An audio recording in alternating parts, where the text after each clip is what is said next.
चलिए आज हम लोग शुरू करेंगे क्लास 12 का पहला चैप्टर सॉलिड स्टेट। क्लास 12 में टोटल 16 चैप्टर 16 चैप्टर हैं। इसमें फर्स्ट चैप्टर स्टार्ट करें सॉलिड स्टेट। पूरा कोशिश करेंगे कि CBSE board, state board, JEE और नीट का पूरा सिलेबस कवर कर सकें एक ही लेक्चर में। तो ये बोर्ड स्टूडेंट्स को भी हेल्प करेगा, नीट स्टूडेंट्स को भी हेल्प करेगा और जेई के लिए भी हेल्प करेगा ये चैप्टर।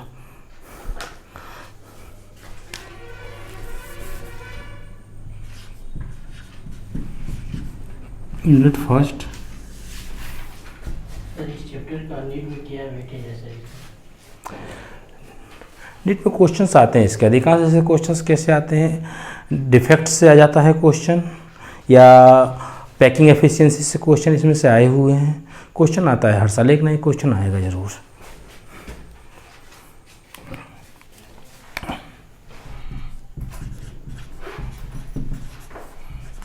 Solid state.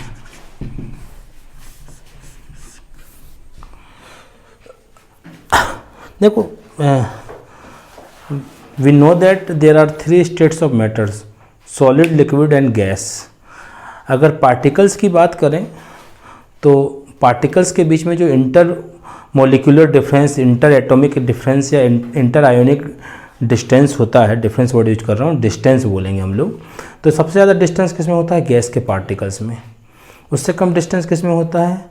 लिक्विड में। और सबसे कम डिस्टेंस होता है सॉलिड में। जैसे इस पेन को हम सॉलिड समझें तो इसके पार्टिकल्स में इतना कम डिस्टेंस है कि इसके बीच में कोई दूसरा सब्सटेंस डिफ्यूज नहीं हो सकता। तो इसका डेफिनेशन क्या बोलेंगे हम? सॉलिड का सबसे पहले पढ़ते हैं हम लोग इसका definition.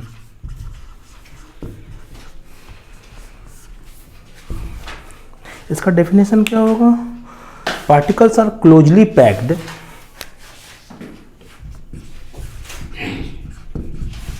particles are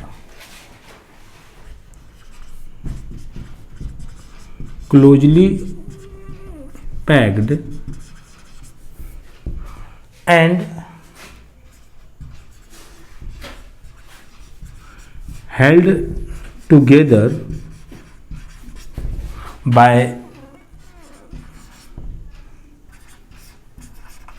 a strong molecular. अगर कॉन्स्टिट्यूंट पार्टिकल मोलिक्यूल है तो मोलिक्यूलर, और एटम है तो, और एटॉमिक, और अगर आयन है तो और आयोनिक फोर्स। इसका डेफिनेशन क्या होगा? स्टेट्स ऑफ मैटर जिसमें उसे कॉन्स्टिट्यूंट पार्टिकल्स टाइटली हेल्ड हो, क्लोज पैक होंगे। और क्लोज पैक क्यों होंगे? कि उन पार्टिकल्स के बीच में एक स्ट्रॉन्ग फोर्स होगा, इसलिए वो क्लोज पैक में होंगे। इसके प्रॉपर्टी की बात करें सॉलिड का, properties of solid, properties of solid. पहले ही बोल दिया गया कि इसके जो पार्टिकल्स हैं क्लोजली पैक हैं और स्ट्रॉन्ग फोर्स के थ्रू टाइटली हेल्ड हैं। तो कहने का क्या मतलब है कि टाइटली हेल्ड है तो रैंडमली मूव नहीं कर सकते हैं, अपने मन से कहीं मूव नहीं कर सकते, इनमें रैंडमली मूव नहीं होगा। हाँ, वाइब्रेशन होता है इसमें, पार्टिकल्स में वाइब्रेशन होता है लेकिन रैंडमली मूव नहीं होता। तो क्या बोलेंगे? Particles are not able to move randomly. First properties का यही हो जाएगा।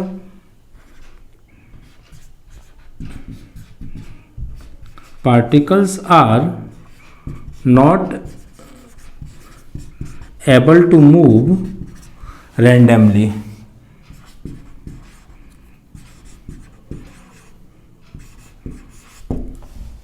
फिर क्योंकि इसके पार्टिकल्स में रैंडमली मूव नहीं होगा और क्लोजली पैक है तो इनका शेप भी कैसा होगा? डेफिनेट होगा। तो definite shape, volume definite volume, melting point. अगर सॉलिड, गैस, लिक्विड और सॉलिड तीनों में कंपेयर करें तो मेल्टिंग पॉइंट हाई किसका होता है? सबसे हाई सॉलिड का होता है ना। तो हाई भी होता है और शार्प भी। शार्प मतलब एक पर्टिकुलर मेल्टिंग पॉइंट होता है। High and sharp melting point. Density की बात करें, density equal to mass by volume. अब यहाँ पे वाटर को करो ना, वाटर में तीनों फिजिकल स्टेट देखो, आइस, वाटर एंड वेपर। तो मॉस बाय वॉल्यूम, अगर मेरे पास 1 kg वाटर है और उसको मैंने तीनों फॉर्म में चेंज किया, किसमें 1 kg वाटर को हमने 1 kg वाटर को फ्रीज किया और आइस बना लिया, तो वे कितना होगा 1 kg होगा। वाटर 1 kg और वेपर बनाएंगे तो वे क्या होगा 1 kg। मॉस तीनों का इक्वल होगा, लेकिन वॉल्यूम चेंज होगा। सबसे कम वॉल्यूम किसका होगा, सॉलिड का, आइस का। डेंसिटी इक्वल टू क्या होता है, मास बाय वॉल्यूम। तो वॉल्यूम सबसे कम किसका होगा, सॉलिड का। Density equal to mass by volume, inversely proportional है। वॉल्यूम जितना कम होगा डेंसिटी उतना ज़्यादा होगा। तो सॉलिड का अगर कोई सब्सटेंस तीनों फिजिकल स्टेट में है तो उसका डेंसिटी सबसे ज़्यादा किस फॉर्म में होता है, किस फेज में होता है, सॉलिड फेज में, है ना। तो हाई डेंसिटी, सबसे ज़्यादा डेंसिटी किस फेज में होगा, सॉलिड में होगा। इसके बाद क्या सॉलिड को कंप्रेस कर सकते हैं, बिल्कुल कंप्रेस कर सकते हैं, लेकिन लो कंप्रेसिबिलिटी होता है। कंप्रेस मतलब उसको कितना दबा सकते हैं। एक्चुअली क्या होता है कि इसके पार्टिकल्स जो होते हैं टाइटली हेल्ड होते हैं, एक दूसरे के बिल्कुल पास पास आ जाते हैं, लेकिन फिर भी इनमें इंटर पार्टिकल्स डिस्टेंस होता है, फिर भी थोड़ा बहुत कंप्रेसिबिलिटी आएगा ही इसमें, है ना। तो लो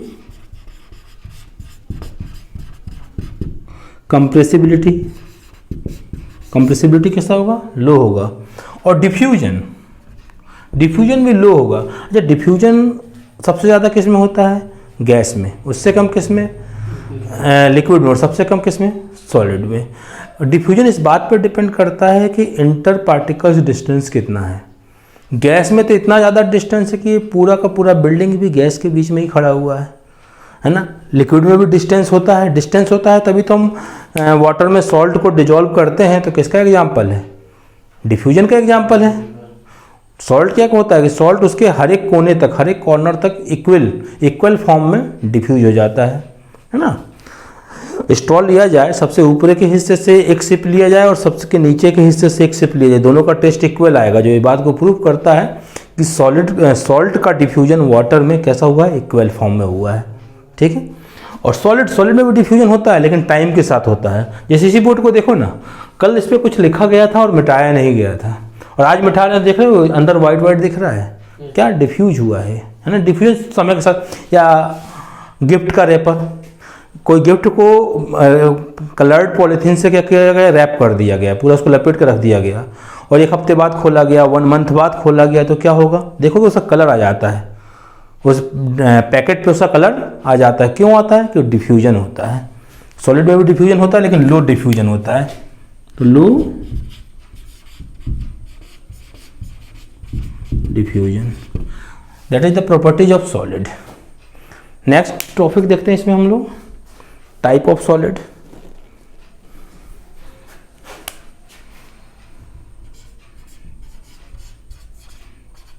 type of solid. Constituent particles के बीच में अट्रैक्शन फोर्स कैसा है, इस बेस पर 2 टाइप के सॉलिड होते हैं। फर्स्ट होता है क्रिस्टलाइन सॉलिड,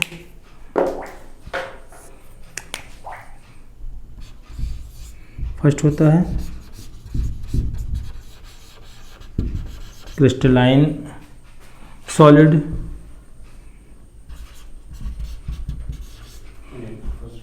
और नंबर 2 होता है एमॉर्फस सॉलिड।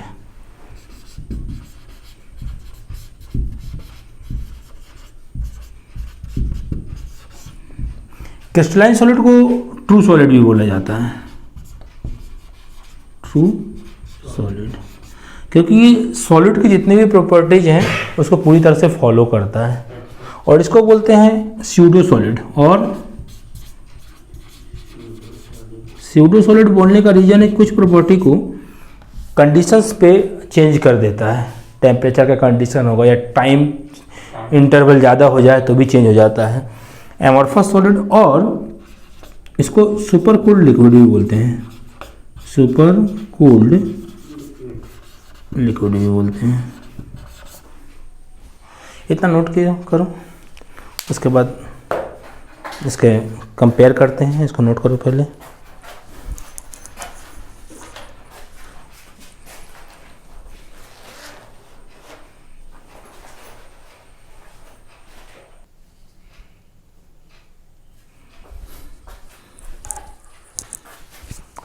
चलिए यहाँ तक हो गया, टाइप्स ऑफ सॉलिड तक हो गया है ना। अब आगे देखते हैं, इन दोनों को कंपेयर करते हैं।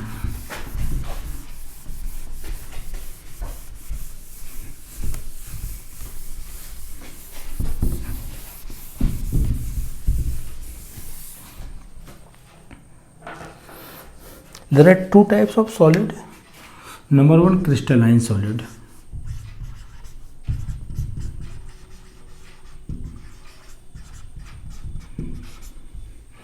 क्रिस्टलाइन सॉलिड में जो अरेंजमेंट, मेन डिफरेंस क्या है? अरेंजमेंट ऑफ पार्टिकल का है ना। और ये अरेंजमेंट ऑफ पार्टिकल के कारण ही प्रॉपर्टी में डिफरेंस आ जाता है दोनों के। तो इसके अरेंजमेंट ऑफ पार्टिकल की बात करें,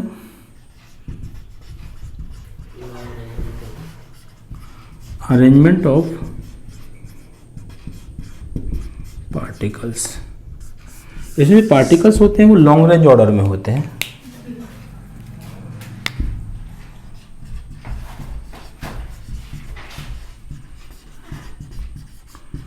लॉन्ग रेंज ऑर्डर में क्या होता है? पार्टिकल्स जितने भी फेज बनाएंगे सब लॉन्ग रेंज तक एक ही जैसा पैटर्न बार बार रिपीट होता रहेगा। जैसे समझो इसको, ये पार्टिकल का एक अरेंजमेंट है। कोई सॉलिड कुछ एटम से मिलके बना हुआ है और एटम का फर्स्ट लेयर ये है, तो सेकंड लेयर भी इसी को फॉलो करेगा, थर्ड लेयर भी ऐसे ही चलता जाएगा ये, लॉन्ग रेंज तक ऐसे ही चलेगा, इनका डिस्टेंस सेम रहेगा। That is called long range order. और इसमें कैसा होता है? एमॉर्फस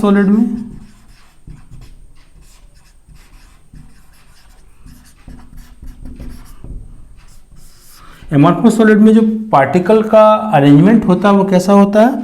शॉर्ट रेंज ऑर्डर होता है।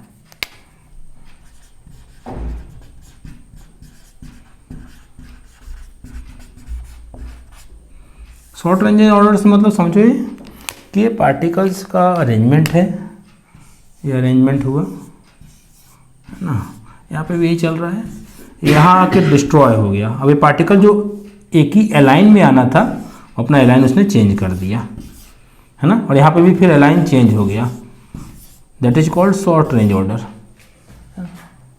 तो क्रिस्टलाइन सॉलिड में पार्टिकल्स कैसा होता है? लॉन्ग रेंज ऑर्डर में, और इसमें कैसा होता है? शॉर्ट रेंज ऑर्डर में। और दूसरा एक और, अगर इसमें नेचर की बात करें इनके दोनों के, तो इसका जो नेचर होता है वो एनिसोट्रॉपिक होता है।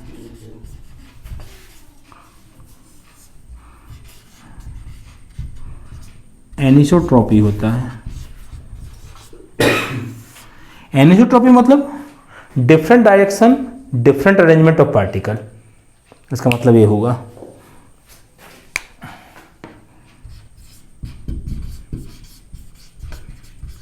Different direction,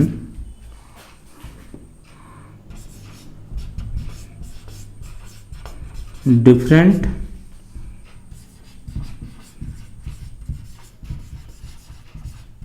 arrangement of particles. इस बात को समझना जरा, जैसे कुछ अरेंजमेंट जैसा है, इसमें किसी क्रिस्टलाइन सॉलिड में दो टाइप के पार्टिकल हैं, उसका अरेंजमेंट कुछ ऐसा है। पहला वाला ये है,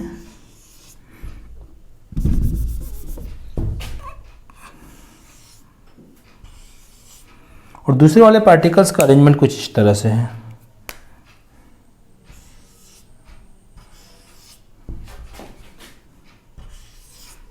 फिर अगला लेयर इसी का हो जाएगा क्योंकि लॉन्ग रेंज ऑर्डर है।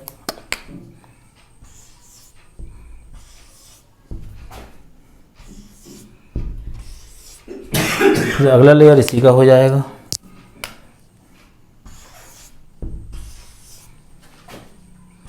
ठीक है, तो क्या बोल रहा है, different direction different arrangement of particle. अगर इसको वर्टिकल देखोगे तो वर्टिकल एक सिमिलर टाइप के पार्टिकल आ रहे हैं वर्टिकल में। अगर इसको डायगोनल चलोगे तो देखो दो डिफरेंट टाइप के पार्टिकल में एक अलग पार्टिकल आ गया। दो डिफरेंट टाइप के पार्टिकल में एक अलग पार्टिकल है, डिफरेंट डायरेक्शन डिफरेंट अरेंजमेंट। और इसमें क्या होगा, इसका नेचर कैसा होगा, आइसोट्रॉपिक होगा। इसका नेचर जो होगा वो आइसोट्रॉपिक होगा।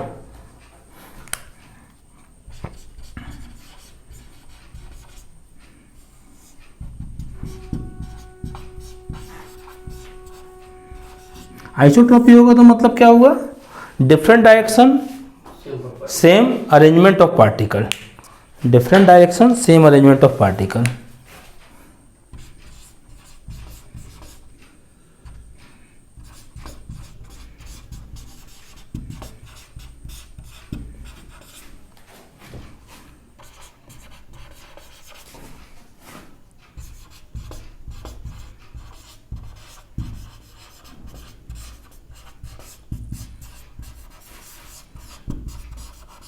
पार्टिकल किसी भी डायरेक्शन में चलेंगे, पार्टिकल का अरेंजमेंट कैसा होगा, सेम होगा। तो दो बेसिक डिफरेंस हैं इसमें, बाकी डिफरेंस और भी बहुत हैं, लेकिन अगर क्रिस्टलाइन में दो बेसिक डिफरेंस देखा जाए, दो मेन डिफरेंस तो क्या हो जाएगा, क्रिस्टलाइन सॉलिड में कॉन्स्टिट्यूएंट पार्टिकल का अरेंजमेंट लॉन्ग रेंज ऑर्डर में होता है, और क्रिस्टलाइन सॉलिड का नेचर कैसा होता है, एनिसोट्रॉपी होता है। और एमॉर्फस सॉलिड में अरेंजमेंट कैसा होता है कॉन्स्टिट्यूएंट पार्टिकल का, शॉर्ट रेंज ऑर्डर होता है और आइसोट्रॉपिक नेचर होता है। ठीक है, इसको नोट कर लें आप लोग।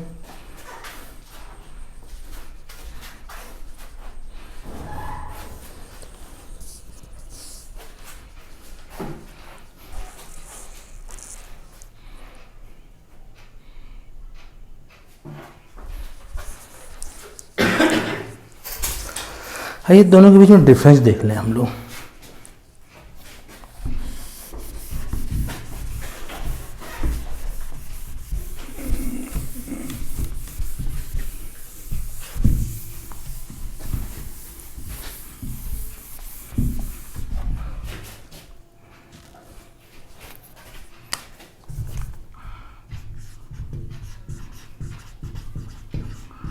Difference between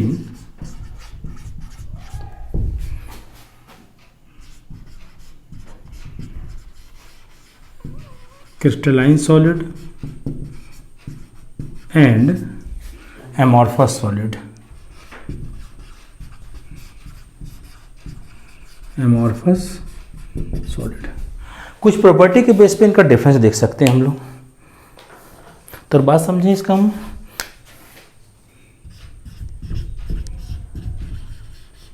property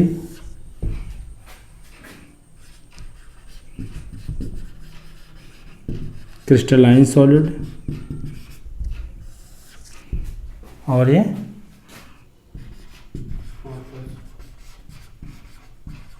amorphous solid. दो मेन डिफरेंस तो हम लोग देख चुके हैं। हमने क्या देखा, हमने देखा कि क्रिस्टलाइन सॉलिड में जो होता है कॉन्स्टिट्यूएंट पार्टिकल वो लॉन्ग रेंज ऑर्डर में होता है, और इसमें कैसा होता है, शॉर्ट रेंज ऑर्डर में होता है एमॉर्फस में। क्रिस्टलाइन सॉलिड का नेचर कैसा होता है, anisotropy. Anisotropy means different direction different arrangement of particles, और इसका नेचर कैसा होता है, isotropy means different direction same arrangement of particles, है ना। अब कुछ डिफरेंस देख लेते हैं इसमें। जैसे सबसे पहले इसका देखते हैं शेप। तो इसका कैसा होता है, definite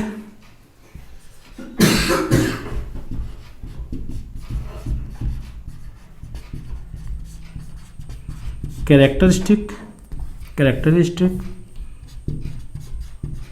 geometrical shape.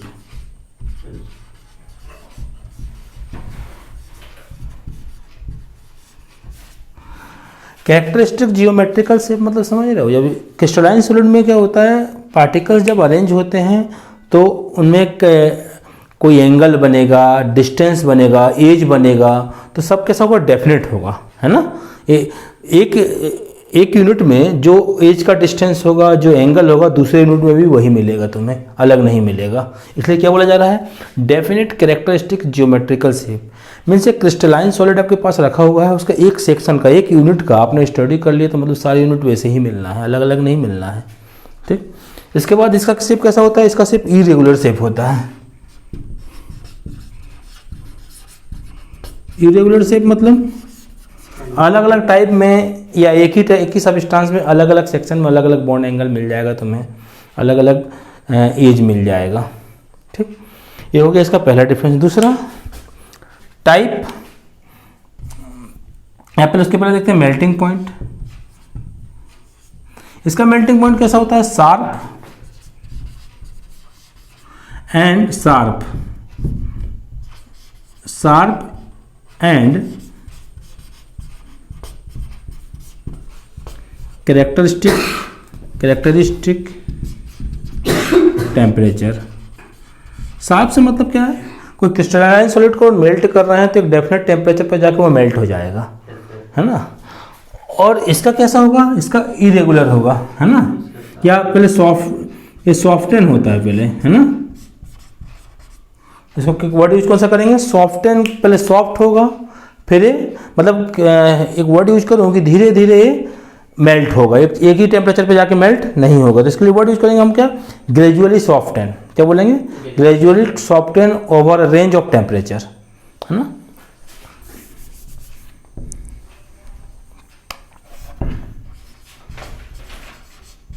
Gradually soften over a range of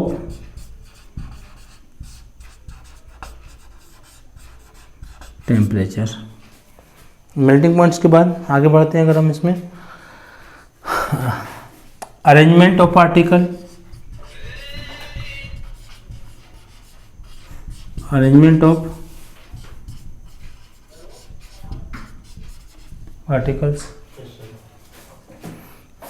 mobile silent पे कर दो आप, है ना। अरेंजमेंट ऑफ पार्टिकल्स कैसा होता है इसका, लॉन्ग रेंज ऑर्डर होता है, लॉन्ग रेंज रेगुलर ही होगा ना, लॉन्ग रेंज ऑर्डर ही रेगुलर ऑर्डर होगा। और इसका कैसा होगा, आप लॉन्ग रेंज ऑर्डर बोल दो या रेगुलर ऑर्डर बोल दो। और ये शॉर्ट रेंज ऑर्डर, ये हमने समझा था कि लॉन्ग रेंज ऑर्डर क्या होता है, शॉर्ट रेंज ऑर्डर क्या होता है। फिर नेचर कैसा होता है इसका नेचर, एनिसोट्रॉपी, क्रिस्टलाइन का एनिसोट्रॉपी और आइसोट्रॉपी। फिर टाइप, ये किस टाइप का होता है, ये ट्रू सॉलिड होता है। और ये कैसा होता है, pseudo solid.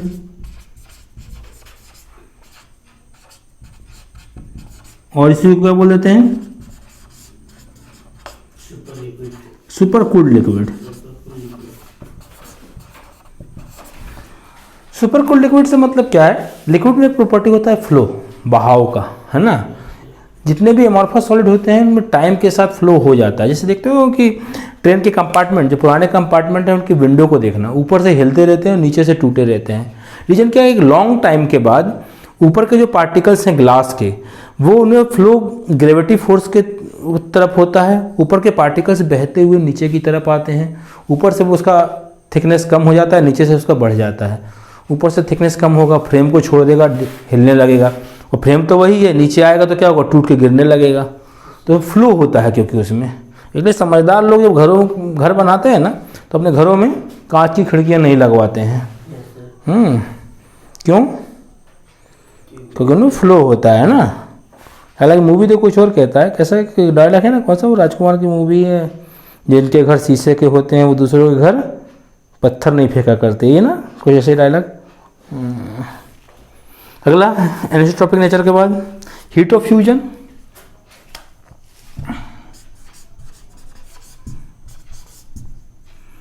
Heat of fusion. देखो इसका जो मेल्टिंग पॉइंट होता है शार्प होता है, तो हीट ऑफ फ्यूजन भी इसका कैसा होगा, डेफिनेट होगा। कैसा होगा, डेफिनेट होगा। और इसका क्या होगा, डू नॉट डेफिनेट।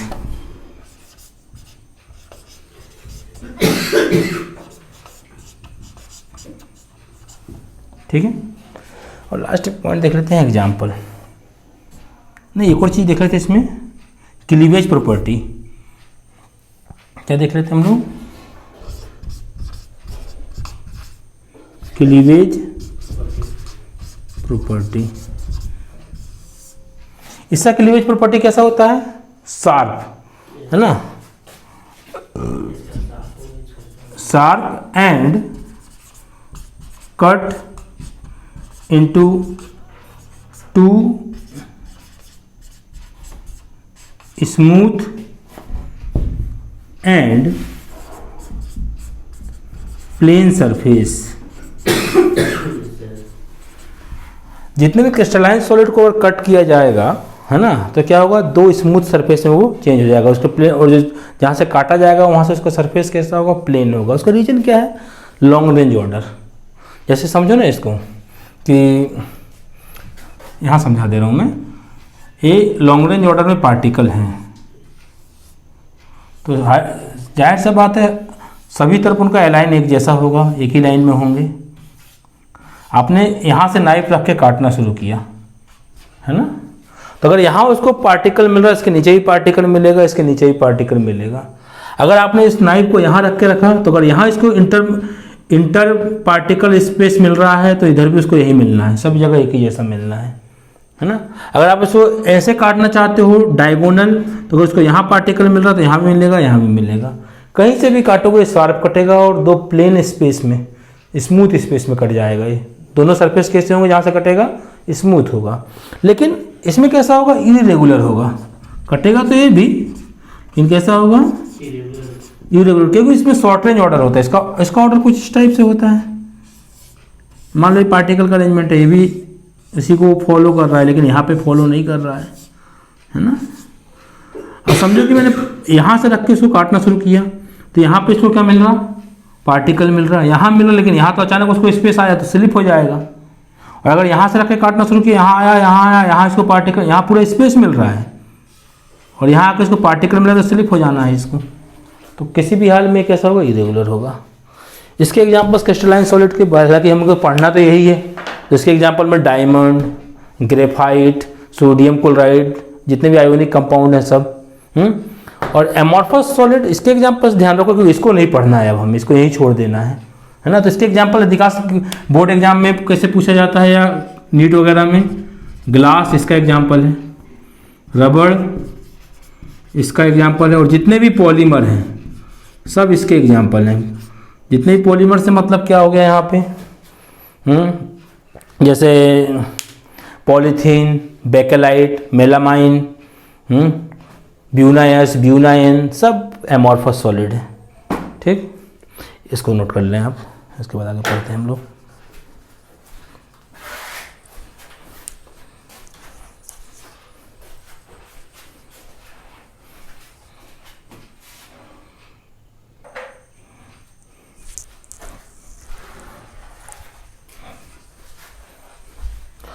चलिए, क्या बताया मैंने, एमॉर्फस सॉलिड को यहीं छोड़ दो। अब इसके बाद बढ़ते हैं, अब हम लोग, हमें पढ़ना है crystalline solid.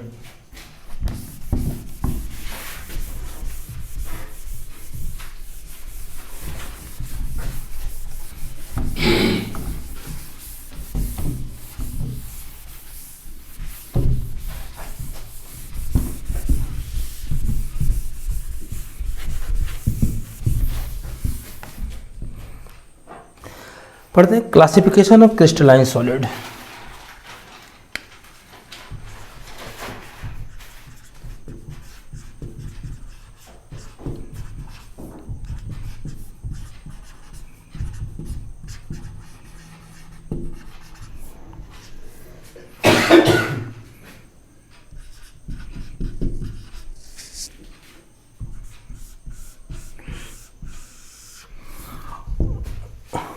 On the basis of attraction force between constituent particles, there are 4 types of crystalline solid. किस बेस पे क्लासिफिकेशन किया गया है? क्रिस्टलाइन सॉलिड जो कॉन्स्टिट्यूएंट पार्टिकल्स से बना है उनके बीच में अट्रैक्शन फोर्स कैसा है, उस बेस पे 4 टाइप के क्रिस्टलाइन सॉलिड होते हैं. तो नंबर 1 होता है आयोनिक सॉलिड.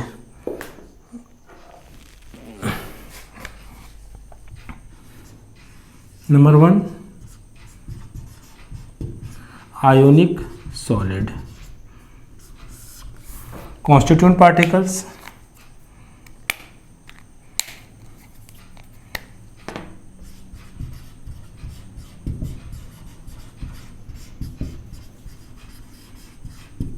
नाम से समझ में आ रहा है. कॉन्स्टिट्यूएंट पार्टिकल्स क्या होंगे इसमें? आयंस, मतलब कैटायन और एनायन. अट्रैक्शन फोर्स,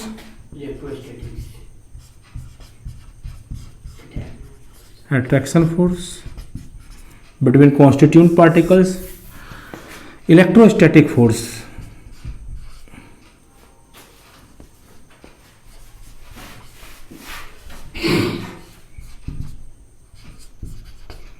या इसी को बोल सकते हो, और कूलाम्बिक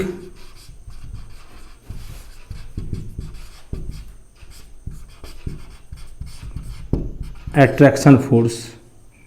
इसी को आप क्या बोल सकते हो? Coulombic attraction force.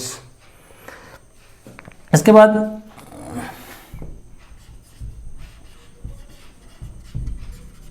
Physical nature कैसा होता है? हार्ड होता है, हार्ड एंड ब्रिटल. ब्रिटल क्यों? ब्रिटल मतलब क्या होता है? उसको अगर किसी हथौड़े से या किसी वजन से उसको उस पर ठोकोगे, उसको मारोगे तो वो क्या होगा? बिखर जाएगा. पूरे नमक, कॉमन सॉल्ट. कॉमन सॉल्ट में देखते हो क्या होता है? जैसे इसको प्रेशर देंगे तो क्या होगा? पूरा बिखर जाएगा, फैलेगा नहीं, वो मेलिएबल नहीं होगा, है ना. फिजिकल नेचर इसका ही होगा. इलेक्ट्रिकल नेचर,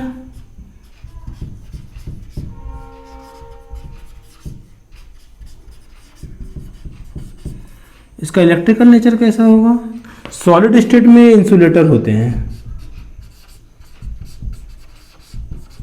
सॉलिड स्टेट में कैसे होते हैं?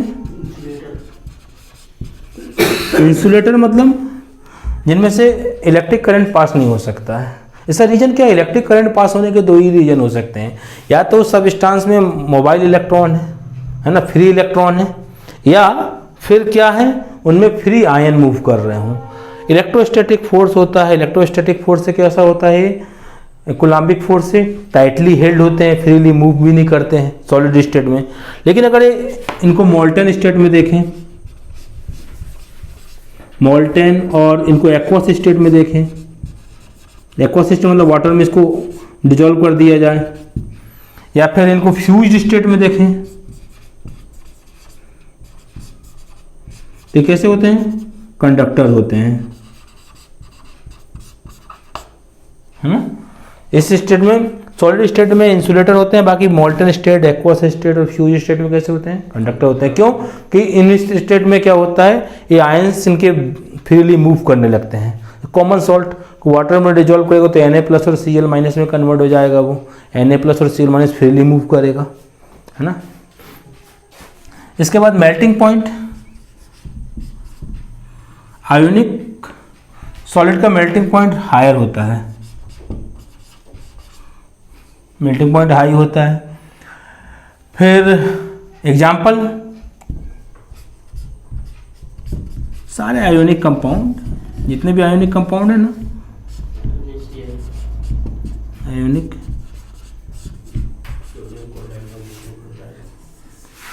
जैसे मेटल और नॉन मेटल रिएक्शन करेंगे तो आयोनिक कंपाउंड ही बनेगा. Sodium chloride, potassium chloride, zinc sulphide, copper sulphate, zinc sulphate, ये सब इसी के एग्जाम्पल में आएंगे. जितने भी आयोनिक कंपाउंड्स हैं सब इसके एग्जाम्पल में. हाँ, वो भी आ जाएगा. उसके बाद number 2 metallic solid.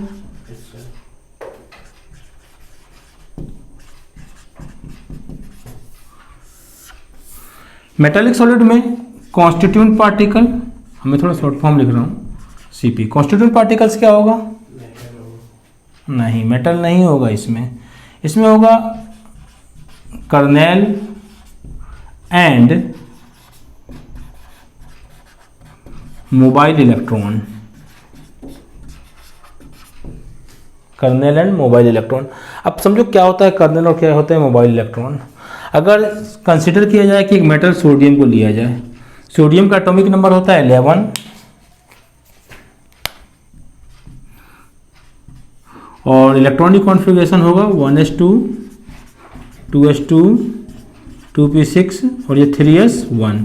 First cell में 2 इलेक्ट्रॉन, सेकंड सेल में 8 इलेक्ट्रॉन और थर्ड सेल में 1 इलेक्ट्रॉन। मतलब सोडियम का इलेक्ट्रॉनिक कॉन्फ़िगरेशन क्या हो गया? 281। सबसे आउटर सेल को बोलते हैं वैलेंस सेल। क्या बोलते हैं? Valence shell. आप वैलेंस सेल बोल सकते हो, अल्टीमेट सेल बोल सकते हो, आउटर सेल बोल सकते हो, आउटर मोस्ट सेल बोल सकते हो, है ना। और इस सेल के इलेक्ट्रॉन कहलाते हैं क्या? मोबाइल इलेक्ट्रॉन, है ना। और इसके अंदर के पूरे इलेक्ट्रॉन क्या कहलाएंगे? ये कहलाएंगे कर्नेल, है ना। तो समझो अगर ये अपना ऑक्टेट कंप्लीट करना चाहता है सोडियम तो कैसे करेगा? ये एक इलेक्ट्रॉन को रिमूव कर देगा, उसे पॉजिटिव चार्ज लग जाएगा। ये मेटल है, मेटल का एक ही प्रॉपर्टी होता है रिमूवल इलेक्ट्रॉन, है ना। तो इसका इलेक्ट्रॉनिक कॉन्फ़िगरेशन क्या हो जाएगा? 2s8 और एक इलेक्ट्रॉन बाहर आ गया। तो ये 2s8 जो बचा है वो क्या बचा है? ये बचा कर्नेल। क्या बचा? कर्नेल। और ये क्या हो गया? Mobile electron, mobile electron. अगर समझा जाए कि सोडियम का पीस रखा हुआ है एक हमारे पास, इसमें सोडियम के लाखों एटम होंगे और सोडियम के लाखों एटम होंगे तो सब किस फॉर्म में होंगे? पॉजिटिव फॉर्म में होंगे। ये पॉजिटिव फॉर्म क्या है? कर्नेल है। और इनके इलेक्ट्रॉन इनके आसपास ही कहीं घूम रहे होंगे, अट्रैक्शन के कारण बाहर तो जाएंगे नहीं, तो इनके इलेक्ट्रॉन इसी में कहीं घूम रहे होंगे।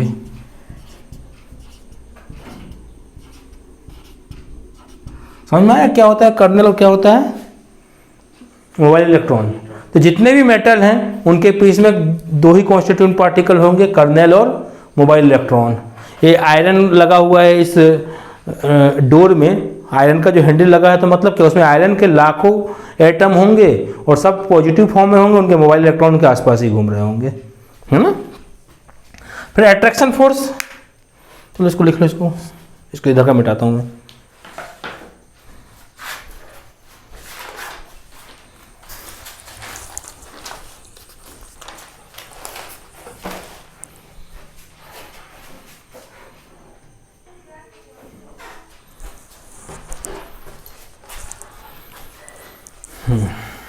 तो मोबाइल इलेक्ट्रॉन के साथ तो फ्री इलेक्ट्रॉन भी बोला जा सकता है। हाँ, फ्री इलेक्ट्रॉन भी बोल सकते हैं। इलेक्ट्रॉन, मोबाइल इलेक्ट्रॉन के वर्ड जो फ्री इलेक्ट्रॉन वर्ड भी यूज कर सकते हो उसको, है ना। कुछ बुकों में ऐसा भी लिखा है कि free electron in a cloud of positive charge, ऐसा भी लिखा हुआ है। पॉजिटिव चार्ज, हाँ, ये पॉजिटिव चार्ज ही ना है तो सर खाने भी होगा क्या? तो कर्नेल पे चार्ज कौन सा है? पॉजिटिव है ना।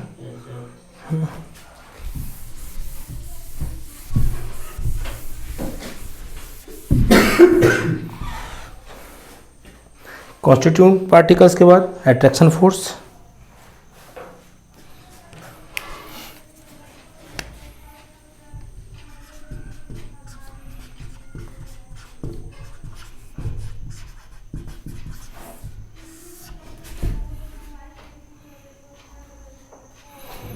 अट्रैक्शन फोर्स वही कूलम्बिक अट्रैक्शन फोर्स ही होगा इसमें भी, लेकिन कूलम्बिक अट्रैक्शन फोर्स और मेटालिक बाइंडिंग में डिफरेंस है, क्योंकि मेटल में इसलिए से कौन सा वर्ड यूज करते हैं? Metallic binding.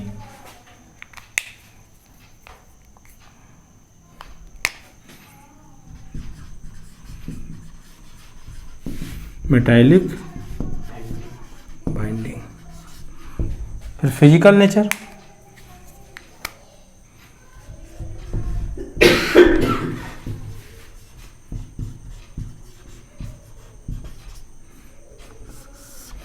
फिजिकल नेचर कैसा होता है? हार्ड होता है। सारे मेटल एक एक्सेप्शन में मरकरी को छोड़ दिया जाए तो लिक्विड स्टेट में होता है। तो ये हार्ड होता है लेकिन ब्रिटल नहीं होता है, बट मेलिएबल, मतलब इसको हथौड़े से पीटा जाए तो फैल जाएगा। Malleable and ductile. Physical nature के बाद इलेक्ट्रिकल नेचर।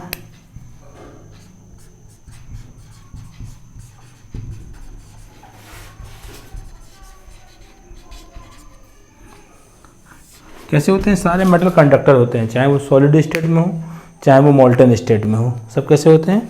कंडक्टर होते हैं।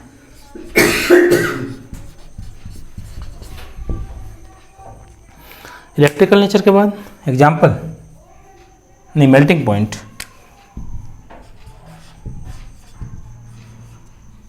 इनके मेल्टिंग पॉइंट कैसे होते हैं? फेयरली हाई,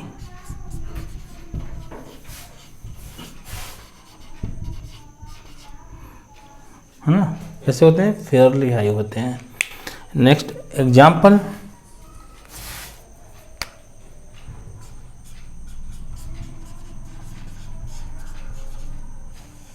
सारे मेटल्स, कुछ एग्जाम्पल जैसे सोडियम, आयरन, कोबाल्ट, निकल, सिल्वर, गोल्ड, etc, सब इसी।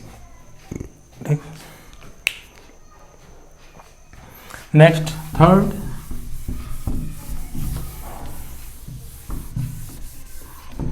Covalent solid.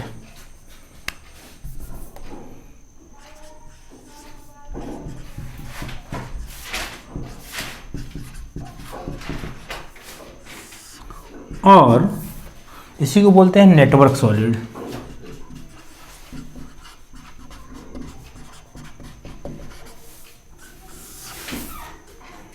ये क्वेश्चन भी नीट में पूछा गया है कि किस सॉलिड को नेटवर्क सॉलिड बोला गया है। कभी कभी ऐसे भी क्वेश्चन आ जाते हैं जो स्कोरिंग क्वेश्चन है। Constituent particles,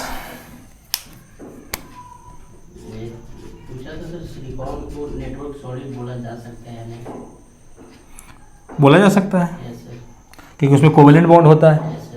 constituent particles, constituent particles इसमें क्या होते हैं? एटम्स,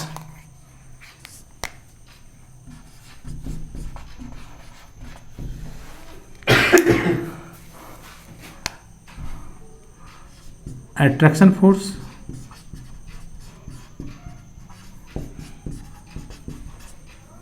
अट्रैक्शन फोर्स कैसा होता है? इसमें एटम्स के बीच में कोवेलेंट बॉन्ड बनता है, इलेक्ट्रॉनों का शेयरिंग होता है, तो कोवेलेंट बॉन्ड है ना, कोवेलेंट बाइंडिंग होता है। फिर फिजिकल नेचर,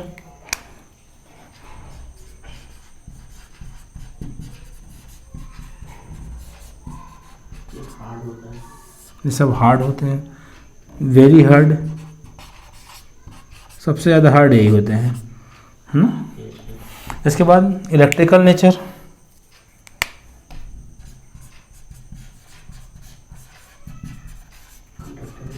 ना कैसे कंडक्टर होंगे? आयन तो होता नहीं है इनमें, कॉन्स्टिट्यूएंट पार्टिकल्स में आयन से मूव हो। और कोवेलेंट बॉन्ड होता है, कोवेलेंट बॉन्ड तो तभी होगा जो उसमें फ्री इलेक्ट्रॉन होंगे वो शेयरिंग कर लिए होंगे। जो उसमें आउटर मोस्ट शेल के इलेक्ट्रॉन होंगे अपना ऑक्टेट कंप्लीट करने के लिए, स्टेबिलिटी गेन करने के लिए क्या करेंगे? शेयरिंग कर लिए। वो शेयरिंग कर लिए तो क्या बन गया? अब ना इसके पास फ्री इलेक्ट्रॉन बचा ना आयन है, तो ये क्या होगा? इंसुलेटर ना होगा। क्या होगा ये? इंसुलेटर होता है। Melting point, melting point very high, सबसे ज़्यादा हाई इन्हीं का होता है। एग्जाम्पल,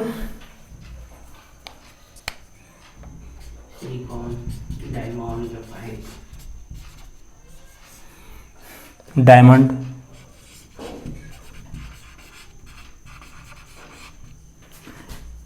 एल्युमिनियम कार्बाइड या सिलिकॉन कार्बाइड, क्वार्ट्ज,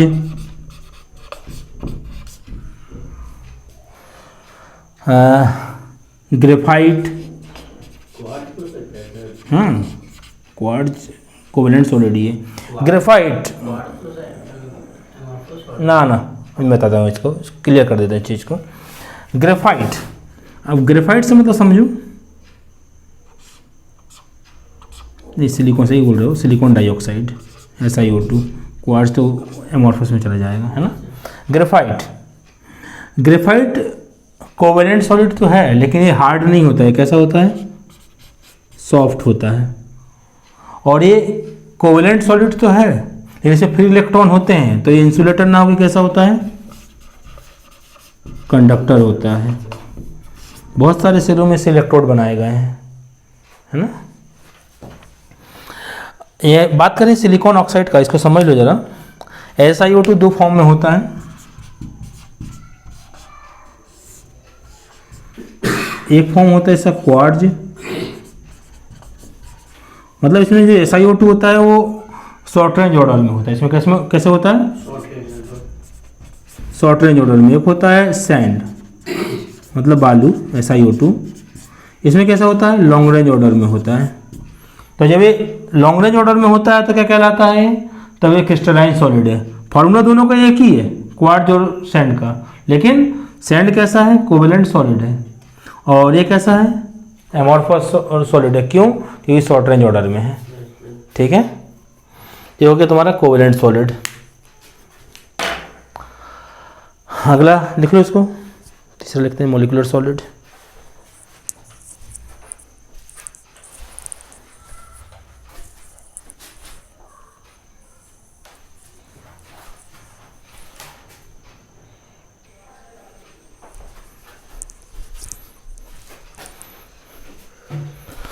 चलिए, कोवेलेंट सॉलिड के अंदर सर ग्रेफाइट के छोटे सब का इलेक्ट्रिकल नेचर इंसुलेटर होता है। हाँ, सिर्फ ग्रेफाइट ही होता है जो कंडक्टर होता है। इसमें एल्यूमिनियम नाइट्राइड भी आ सकता है ना। एल्यूमिनियम नाइट्राइड भी इसी का एग्जाम्पल है।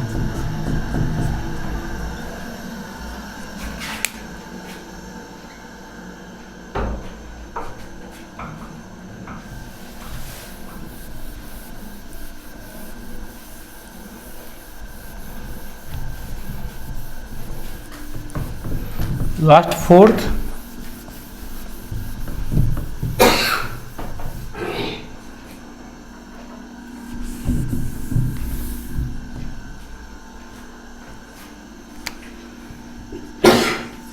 Molecular solid.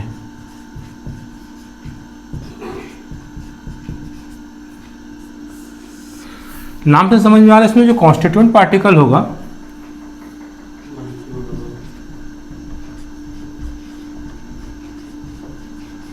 मॉलिक्यूल होगा। लेकिन मॉलिक्यूलर सॉलिड में 3 टाइप के होते हैं, इसके अंदर भी 3 टाइप्स होते हैं। इसके टाइप्स की बात करें अगर हम लोग, तो एक होता है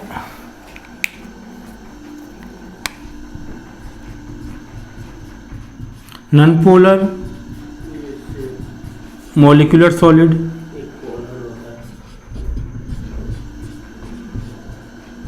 पोलर मॉलिक्यूलर सॉलिड, और हाइड्रोजन बॉन्डेड मॉलिक्यूलर सॉलिड।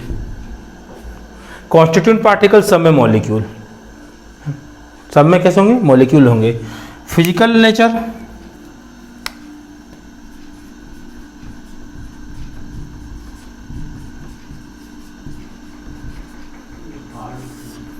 ना।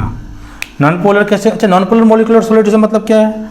कॉन्स्टिट्यूएंट पार्टिकल्स मॉलिक्यूल होगा और इसका डाइपोल मोमेंट, डाइपोल मोमेंट कैसा होगा? 0 होगा। और polar dipole moment never be 0। नहीं, इसका डाइपोल मोमेंट से कोई लेना देना नहीं है हाइड्रोजन बॉन्डेड का। हाइड्रोजन बॉन्डेड का कंडीशन क्या होता है? अगर किसी मॉलिक्यूल में हाइड्रोजन है और यहाँ वो एक्स एटम से जुड़ा है, तो हाइड्रोजन बॉन्ड किससे बना रहा है? वाई से बना रहा है। तो एक्स के फॉर्म में कौन होगा? एक्स के फॉर्म में नाइट्रोजन हो सकता है, ऑक्सीजन हो सकता है, फ्लोरीन हो सकता है, और sp कार्बन हो सकता है एक्स के फॉर्म में।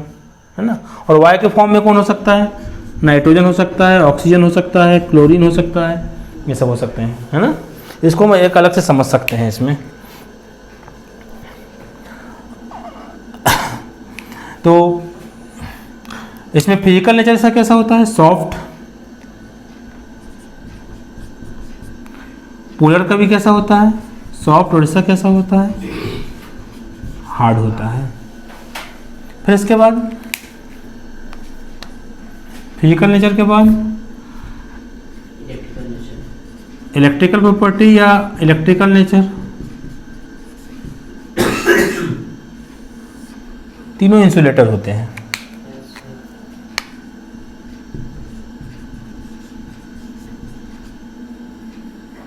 ये भी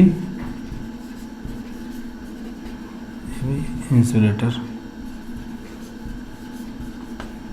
फिर मेल्टिंग पॉइंट, कोवलेंट सॉलिड में मेल्टिंग पॉइंट लिखा था हम लोगों ने, नहीं हुआ था ना, तो उसको भूल गया हूँ। उसका मेल्टिंग पॉइंट वेरी हाई, सबसे हाई होता है। कोवलेंट सॉलिड का मेल्टिंग पॉइंट सबसे हाई होता है ना, उसको मेंशन कर लेना कोवलेंट सॉलिड में कि उसका मेल्टिंग पॉइंट सबसे हाई होता है।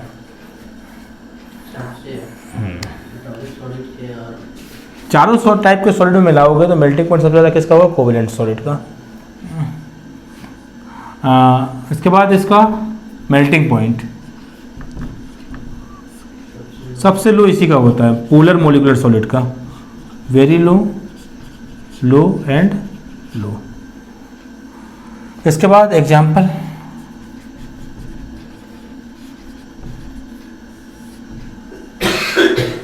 जैसे कार्बन डाइऑक्साइड, ड्राई आइस इसको बोलो, क्या बोलोगे इसको, ड्राई आइस। ये सॉलिड फॉर्म में देखना ना, मतलब ड्राई आइस का फॉर्मूला क्या होता है, सॉलिड कार्बन डाइऑक्साइड को ड्राई आइस बोलते हैं, ये इसका फॉर्मूला है ना। हाइड्रोजन अगर सॉलिड स्टेट में जाए तो, आयोडीन सॉलिड स्टेट में जाए तो, सबका इन सबका डाइपोल मोमेंट कैसा होता है, जीरो होता है। इसके एग्जाम्पल में जाएंगे। पोलर में जैसे polar molecular solid sulphur dioxide SO2, dipole moment zero नहीं होता है इसमें। फिर HCl सॉलिड स्टेट, सब सॉलिड स्टेट में है ना, ये सब इसमें आ जाएंगे। और हाइड्रोजन बॉन्डेड में इसमें अमोनिया भी आ जाएगा, क्योंकि इसका भी डाइपोल मोमेंट जीरो नहीं होता है। Hydrogen bonded H2O, hydrogen bonded में अमोनिया भी रख सकते हो आप, इसमें भी हाइड्रोजन बॉन्ड बन जाता है, हाइड्रोजन बॉन्डेड की कैटेगरी में भी चला जाएगा। ठीक, मेन क्या है आपके पास H2O किसमें, सॉलिड फॉर्म में। सॉलिड फॉर्म में मतलब क्या हो गया, ये आइस हो गया। ठीक है, that is the classification of crystalline solid. इसमें से भी क्वेश्चन आता है, अधिकांश क्वेश्चन से एग्जाम्पल से पूछता है। कैसे एग्जाम्पल से क्वेश्चन पूछ लेगा कि सिलिकॉन डाइऑक्साइड किस टाइप का सॉलिड है, इनमें से कौन सा नेटवर्क सॉलिड है ना, इनमें से कौन सा नॉन पोलर मोलिकुलर सॉलिड है, कौन सा आयोनिक सॉलिड है, इस टाइप से क्वेश्चन पूछ लेता है ना। ये एग्जाम्पल दे देगा, बोले किस टाइप का सॉलिड है, क्वेश्चन ऐसे भी आए हुए हैं। ठीक, तो आज हम यहीं तक पढ़ते हैं, इसके बाद नेक्स्ट इसका क्रिस्टल का स्टडी करेंगे नेक्स्ट क्लास में, है ना।